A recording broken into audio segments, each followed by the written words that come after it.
Welcome to the Indie Wave, the show where we peel back the layers of the music industry to reveal the core of the music we all love and appreciate. Coming from Klamath Falls, Oregon, we're working to show you the independent artists that are breaking the mold in music land and tearing up the interweb and charts to reach everyone in America. Welcome to the Indie Wave with your host, Christopher Jerk. Welcome to the Indie Wave, folks. This has been a little bit of a hiatus for the last couple weeks because we haven't had any guests to be on the program, but we are back in action, and we are really excited about the guests we have today because we are doing all kinds of amazing, wonderful cross-Atlantic conversations. It's a wild time, and we are doing all kinds of crazy cool things. This is modern technology. I love this stuff. This is just amazing, isn't it? But today we have Outpost Drive here. And these people are living over in England right now, and they met on the streets of Los Angeles and all kinds of cool stuff. But let me read you a little bit about them before we get into this conversation. Now, stand by. Blending the raw energy of American Southern roots with the atmospheric depth of the British countryside, Outpost Drive has emerged as a definitive voice in modern transatlantic Americana. The duo, composed of Alabama native Mary Bragg Robinson and English musician Willow Robinson, takes their name from the Los Angeles road where they first met. A serendipitous origin that mirrors the winding cinematic nature of their music.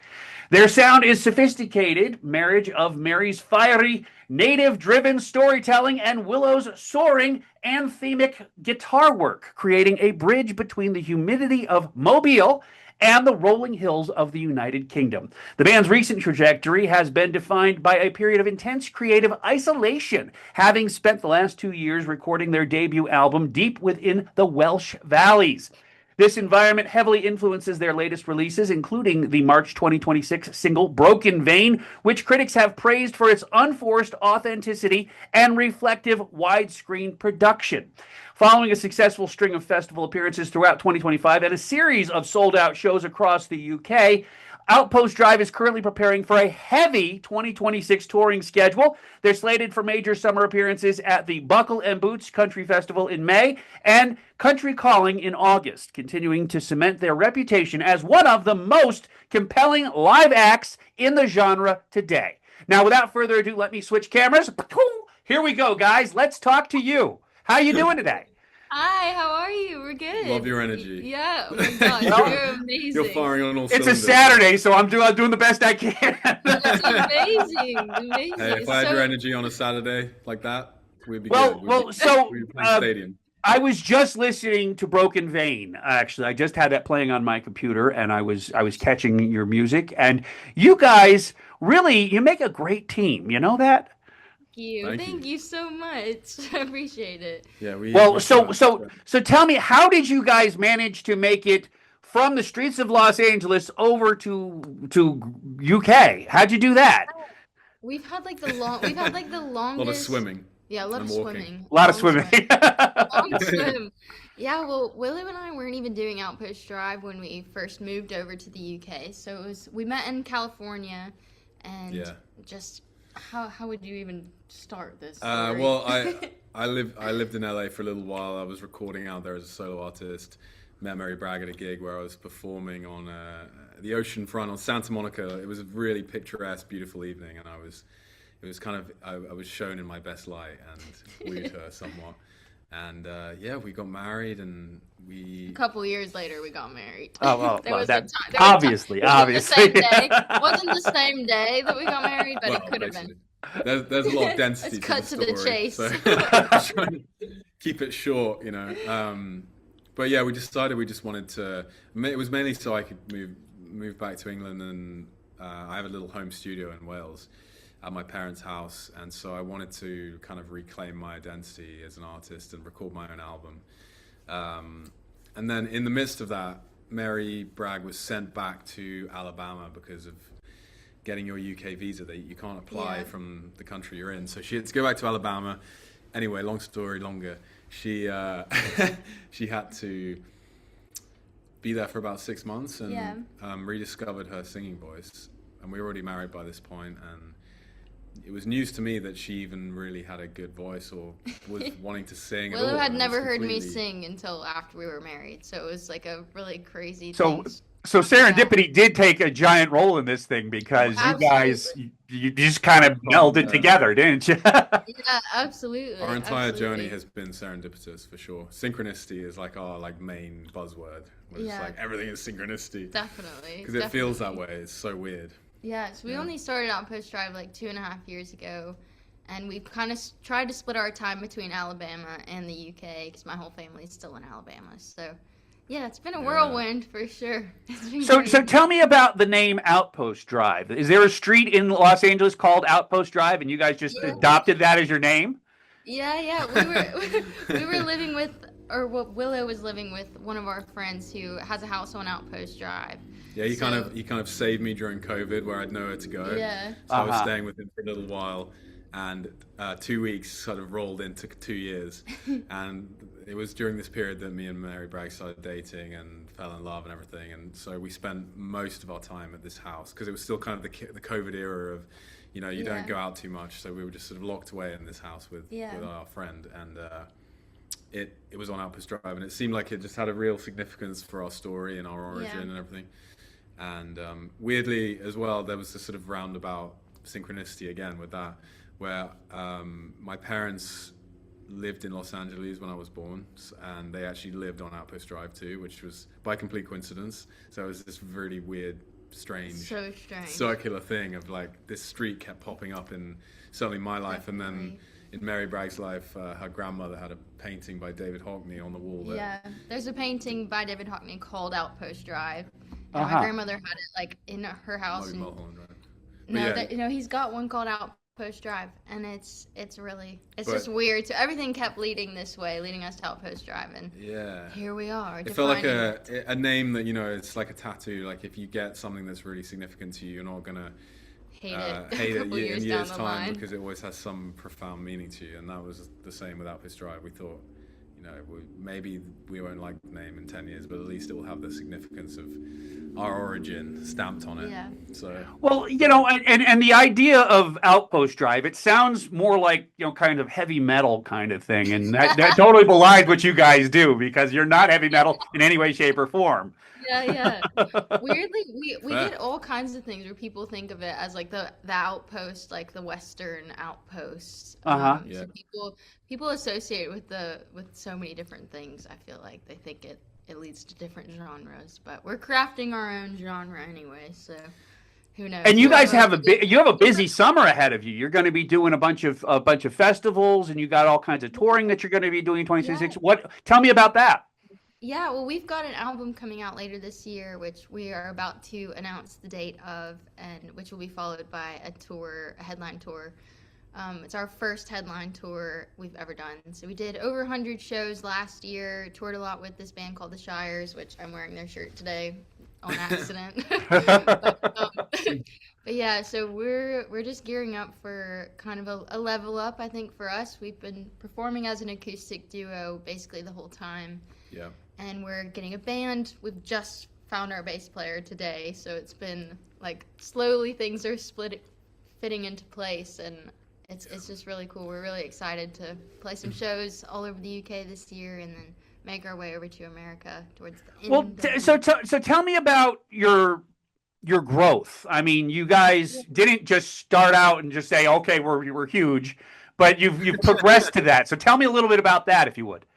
We kind of like truly hit the ground running because, as I said, I just come off the back of making my own solo album, and so my kind of production chops were at their like pinnacle at the time, and we started working together, and we wrote quite a lot of songs. Like from the jump, we just started writing loads of songs, and it was flowing, and kind of the ideas were just there, and the music just sort of spoke for itself. And so we started recording like right away, basically, and just putting it out as soon as a song was done. We put it out, and we're both kind of insane people. Like if we set our minds to something, we'll really that's our obsession forever. And I started messaging people on Instagram, emailing people like crazy, just saying like, we want to come on tour, we want to open for you, or we want to play this festival. And we just beat at the door until somebody let us until in. somebody opened the door, right? Exactly. They're like, God, these people are so annoying. Just tenacious and hustling and releasing music very consistently. Yeah. But in terms of our own vision, we're very much still at the beginning of our trajectory. Yeah, I'm glad you think that we're huge. That's great. well, it's not that you're huge, but at the same time, you're signed and you guys are doing it, and you're leveling up, so to speak. So that's amazing, and I'm very happy to have you guys on the show. Thank you so much for having us. Well, we've got a lot of good stuff going on. It does feel like we're at the crest of a good wave, and I hope it continues. And we have a lot of really exciting music coming out that I think our sound is definitely evolving to be like a huge, it's a sound that could live in big spaces. So that's what we're aiming for. Like that's our aspiration. That's our lifelong dreams. As children, we've from up to this point, we've held on to that vision and that dream. So it's, we're manifesting it. Yeah, manifesting no it. I like the idea that it's a manifest destiny. It's not necessarily just an eventual outcome. It's something that you guys have set your mind to, and you're heading that direction. Well, we're utterly we're not qualified for anything else really. So if we don't become successful musicians, we're screwed. Oh my God! I'll be a professional barista. But there's no plan B. So tell me, I mean, do you guys have any plans to make it back to Nashville to play any of the clubs there, or play in any of the what's your future look like? Definitely, yeah. We love Nashville. We go every single time that we go back to stay with my family in Alabama. We always make sure to have an adventure up to Nashville. And I went to university there for just 1 year, but I went to Belmont in Nashville. So I have a lot of friends there that I love to go see, and I would love to do some shows there. I think we're planning to do some writing rounds next time that we're in town. And we're just going to see how it goes. It's kind of just been planning up to the album right now and seeing where it goes, because the right doors open for you as you get up to them. We've realized we're definitely, because we are based in the UK currently, obviously we're trying to kind of just keep our heads screwed on somewhat, so trying to attack the UK and have that scene really kind of get on board. And then we're super excited to be in America more too. But talk to me about your studio time. I mean, you guys, you're in the middle of. I hesitate to say middle of nowhere, but you're remote at this time. It is the middle of nowhere. Totally. It's an old hayloft that's been converted into a studio over years, and I just kind of initially it was with a friend of mine. We just went in there and kind of bashed it about with hammers and stuff. And now it's this amazing studio.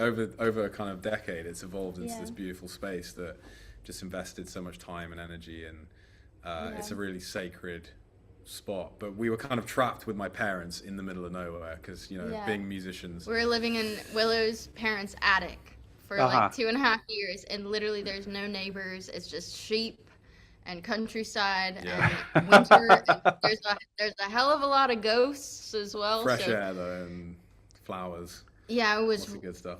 There's some good stuff in there for sure, but it was very isolated. And does that play into your creative process at all? I mean, are you touching on the fact that you're in God's country, and that that is that working into your music? Yeah. I don't think there's a way of avoiding that. When you live in it, it just feeds into everything. It's like seeps into your bones, into your words, into your voice, into every element.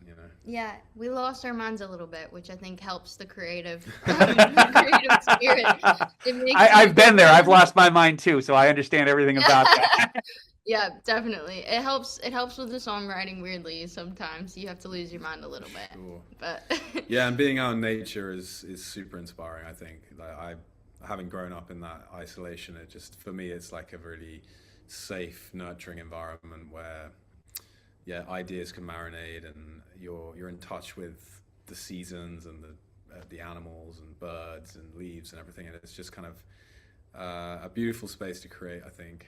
You don't have all the noise of like living in a city, all the options. You know, you don't have friends, you don't have anywhere to go and have coffee. You don't have anything to do basically, except other than for make music. Make music. So that's kind of all we had. Like we didn't have a financial way of leaving. We were literally stuck there. Like we didn't have any money. I've invested every penny I've ever made into the studio. So I was like, we can't leave it. Yeah, definitely. So yeah, it was meant to be. It was a really important time, and we've moved. It was challenging, but we've moved to a city since then. So we've moved to Brighton, which is on the coast. But yeah, we spend a lot of time going back to the farm and going back to the Willow studio. And well, it was really like a space where life became really sort of real for us as a couple as well, because living in LA, we were living in quite an idealistic sort of, you know, we're just dating and bouncing around and having fun in LA. And then moving to Wales was like this crucible where we were suddenly condensed into a high pressure situation where we lived with my parents in isolation. There was nothing to do except make music, and we just, all of our kind of childhood traumas and problems bubbled up to the surface, and we were like kind of reconciling with that, trying to learn and grow and sort of get through it really. I mean, it was just really challenging, but also beautiful because we were newly married and we were making music together, and it was just amazing in that way. It was very yin yang. There was a lot of pros and a lot of cons. But it's like a pressure cooker for everything in good and bad ways, like in every way. It was like pressurized living. We're just like, wow. Well, we got a diamond out of it, so that's all there you go. There you go. Well, you guys just released a cut this past Friday. You released Glory. Yes. Tell me about that. I mean, how did that get evolved to where you're at now? Yeah.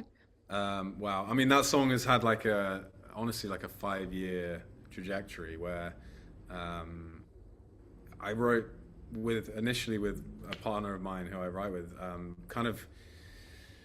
right before moving back to England, and it was one of my incentives to move home. It kind of drew me out of what I was in LA, because I had a couple of songs, and that was the sort of pinnacle of them, and that I was like, okay, this material is good enough that I can leave the people I'm working with, I can leave everything that I know here, and I trust that I'm leaving for something that's worth it. So that song really kind of gave me freedom, and then me and Mary over the years have just worked on it and hashed it out, and we added her vocals, and she's been there since day one, really. I mean, we weren't actually... I cried the first time I heard the song, being like the day that it was written and I was hearing it for the first time. I was like crying listening to it. Her and my mum came in to listen to the song we'd written, and they were both, they both like were... In its infancy, this song was always something really special. Yeah. So it's really crazy to see like gracefully out in the world. And it predates Outpost Drive. It's by probably 2.5 years, and it's been a song that's just been... I mean, I've probably re-recorded it like 5 times, remixed it so many times, because my actual musical capabilities have evolved in proportion to this song as well. It's like, Willow kept getting better at producing, and then he had to redo all the songs. I'd be like, I have to remix it. Anyway, it's finally out, and then because of all of that energy around it, we were just waiting for perfection. You know, when will be the perfect time to drop this piece of music, and will that time ever come? And ultimately, we just had to be like, it's now. It has to be now. Yeah. And otherwise, it's going to enslave us for the rest of my life, at least. I'll be like... So, Willow, I have to ask you, do you refer to your wife as Mary Bragg all the time? No. Never. But, no one calls me Mary Bragg. It's like very foreign to British people for some reason. Double names just aren't very common. You can tell because he'll go Mary Bragg in like interviews and stuff, because I'm like I swear I'm telling people like Mary is not a person that exists. But, my husband can't figure it out, so it's tough. Well, though. You say that you don't mind when I call you Mary. Yeah, well, he's been calling me Mary since the beginning, so like. It took, in my defense, it took her about 2 years to bring me up on it, and by that point, I'd call her Mary for 2 years. And she was like... No, that is not true. Yeah, it is. That is not true. When we first started dating, you weren't like... It took 2 years for him to start listening to me. What happened? No, it's... You didn't, first date, you weren't like, it's Mary Bragg every time. If you'd said that every time, then I would have been like, okay, Mary Bragg. People in LA are exactly the same as people in England.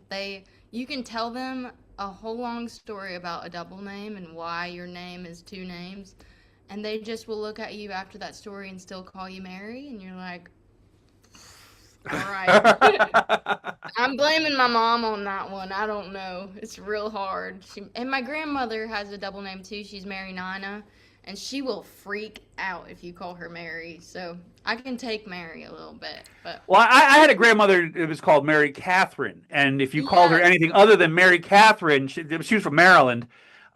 She didn't answer you. She would not pay attention to you. Exactly.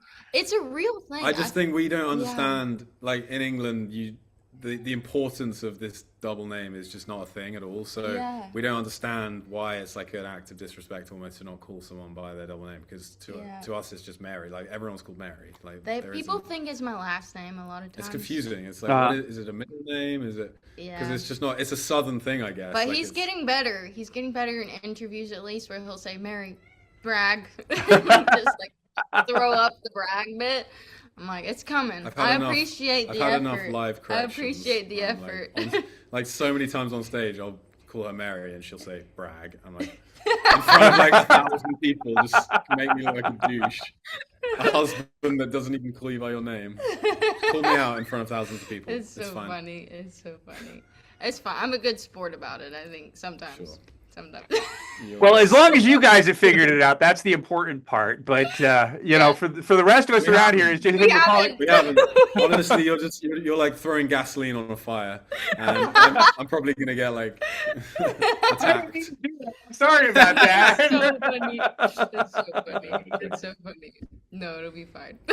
Well, so you guys are doing amazing things over there, and hopefully you'll make it back to the stateside eventually, and we'll be able to check you out here.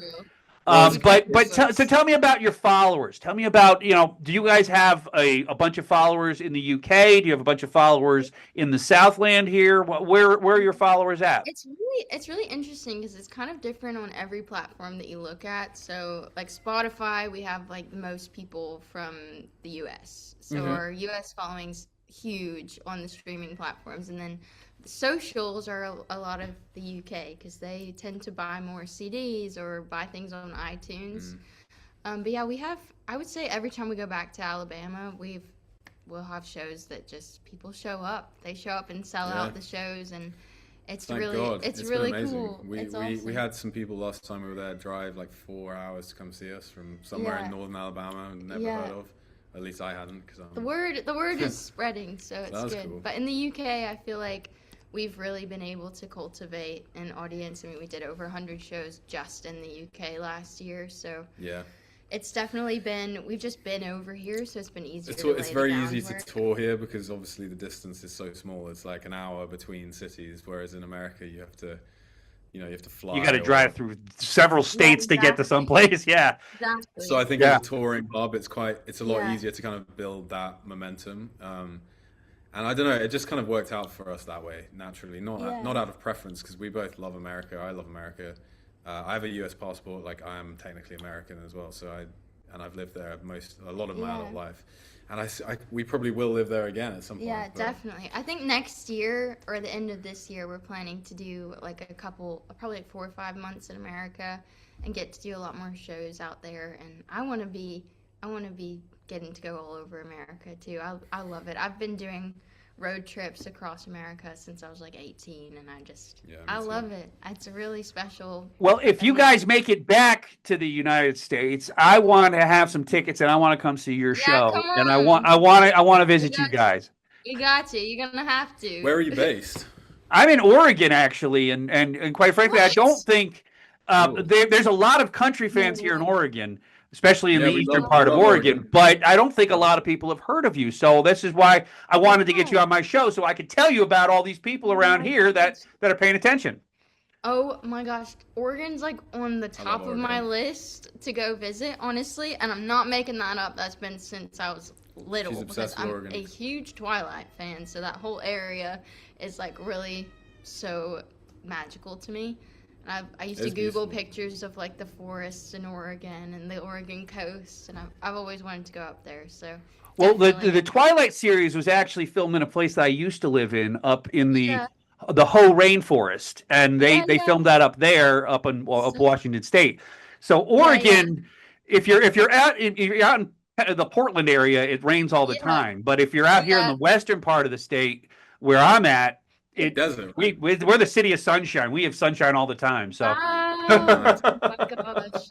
Yeah, I'm coming up there. I want to do some hiking. I played in Portland a while ago, but yeah, driven through Oregon a few Oh times. my gosh. I'm desperate. cool. I'm Well, desperate. I want to see those trees. Oregon is kind of like the rest stop on the West Coast. I mean, you just to make it through Oregon, and you just kind of it's funny. It's a funny place to live because we No. don't know who we are. It's just a Oh, weird thing. no, I feel like Oregon people are really cool. They're always really cool and like in touch Yeah. with nature and music and grounded.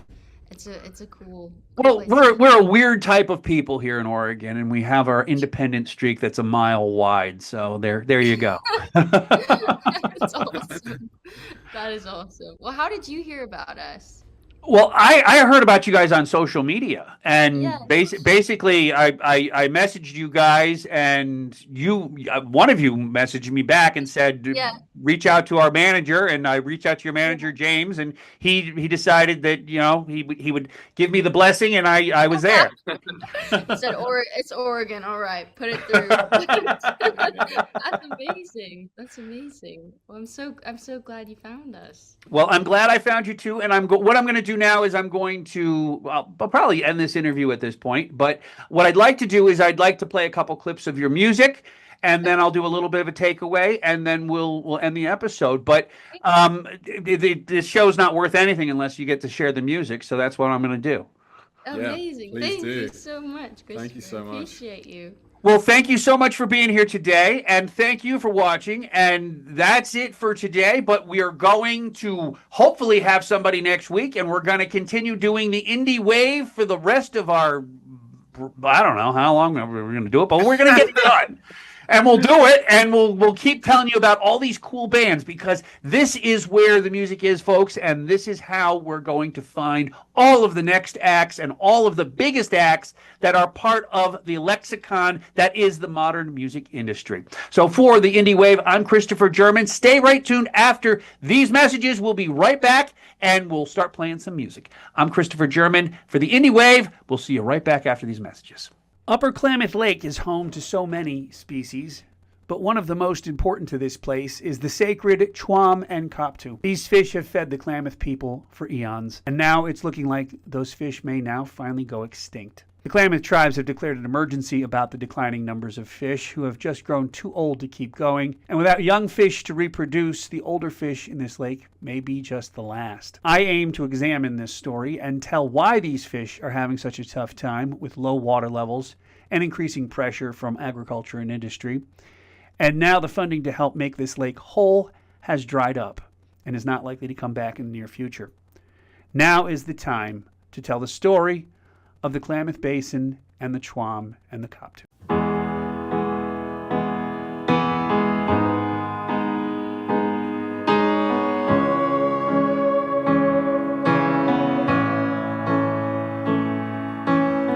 Relax, slow down, and hold me in the depths of your arms.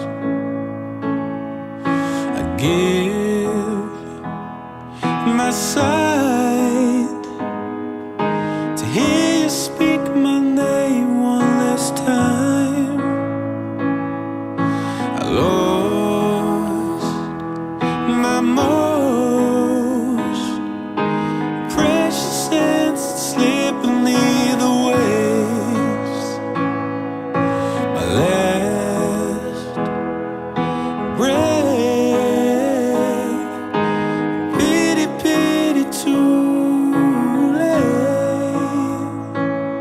I was always unlucky in love, but that was just my fate.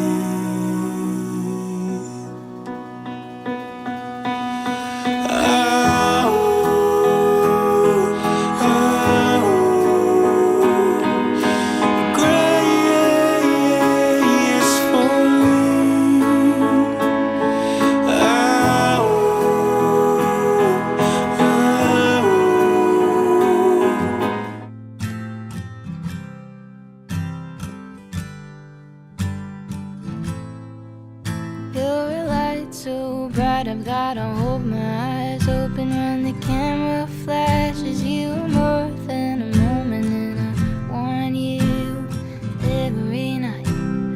Living this for love, and if you ain't, then you're not living right.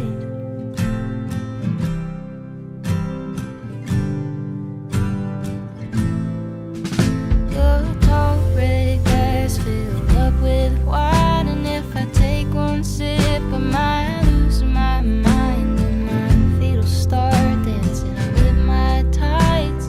Living this for love, and if you ain't, then you're not living right.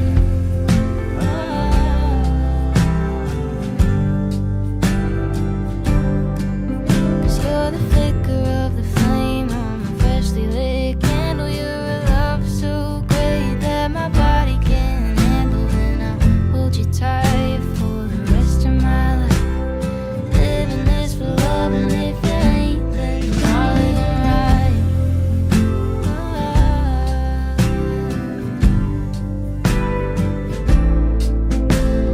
You went out and bottled up the sunshine, poured it into your heart, and now I call you mine. On Sunday mornings we take our sweet time. Living this for love, and if you ain't, then you're not living right. Living this for love. Lord have mercy on me. Lord have mercy. Lord have mercy on me.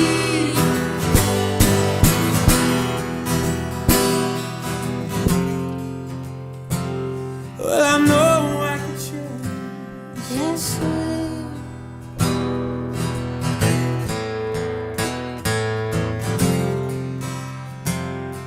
And I know that I'm in the wrong.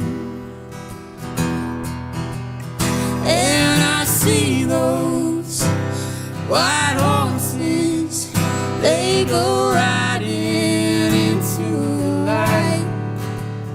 Even in my darkest hour, have you been with me this whole time?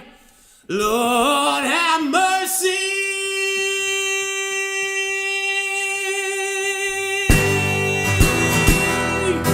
Lord have mercy on me. Lord have mercy. Lord have mercy on me. Lord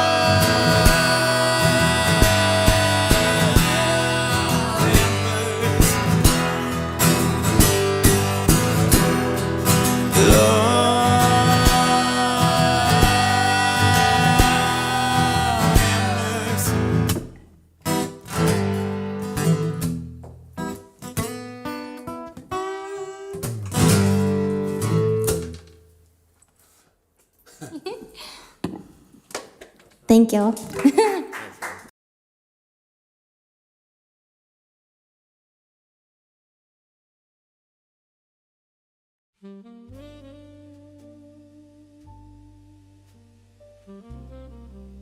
In the current musical landscape of 2026, a specific atmospheric movement is taking place, the indie wave. It's taking hold defined by a shift away from the high gloss production towards what many are calling Transatlantic Americana. At the center of this movement is Outpost Drive, a duo that has effectively bridged the gap between the humid, soul-heavy roots of Mobile, Alabama, and the stark, windswept isolation of the English countryside. The indie wave isn't just a genre, it's a sonic response to displacement, but connection as well. Outpost Drive, comprised of Mary Bragg Robinson and Willow Robinson, has become the blueprint for this aesthetic. Their work, particularly the haunting single Broken Vein, demonstrates the movement's core tenets.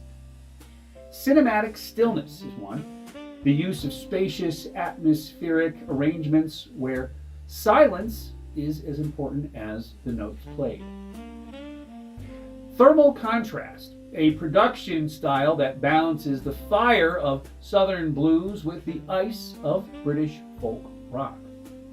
And vulnerable introspection, lyrics that move past generalities to explore childhood demons and the raw reality of isolation.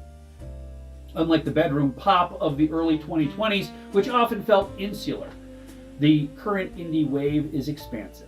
It seeks to capture the wide-screen cinematic feeling of a road trip while maintaining the intimacy of whispered conversation. This is foot on the monitor energy met with existential philosophy, a rare intersection where the music feels both grounded in tradition and untethered from specific time or place. The name Outpost Drive itself, taken from the road where the duo first met, serves as a metaphor for the movement. It represents a point of departure, a place where different cultural histories, the UK and the US South, collide to create something entirely new. In 2026, as listeners gravitate toward music that feels documented rather than manufactured, the indie wave stands as a testament to the beauty of being cocooned together in a world that often feels increasingly fragmented. There is a cosmic vibe here that transcends the standard folk rock label. It is the sound of two worlds, two climates, two hearts finally finding a common frequency. This movement continues to grow, fueled by a desire for transatlantic stories that are as rugged as they are refined, proving that the most resonant music often comes from the most isolated places. Now, I want to apologize for taking a brief break on programming, but thank you for tuning in once again. The Indie Wave is all about all things music, and with guests like Outpost Drive, who are reaching for the stars across oceans, we're reaching new horizons and new audiences from across the globe. If you have a band or a singer who you think belongs on this show, please email us at info@thechartedlife.net and tell us about them, because we are always looking for our next guest. And hit that subscribe button if you would, please, and tell a friend about the Indie Wave. As always, do good, have fun, and sail far, because it is just over that next horizon that you will find your wave and ride it into the sunset. I'm Christopher German, thanking you for tuning in, and tune in each and every week for our next big act. We'll see you next time, so take care, and thank you for watching. Good night. A jukebox tune that's almost gone, but its melody lingers on. The rain keeps falling, a soft refrain like echoes.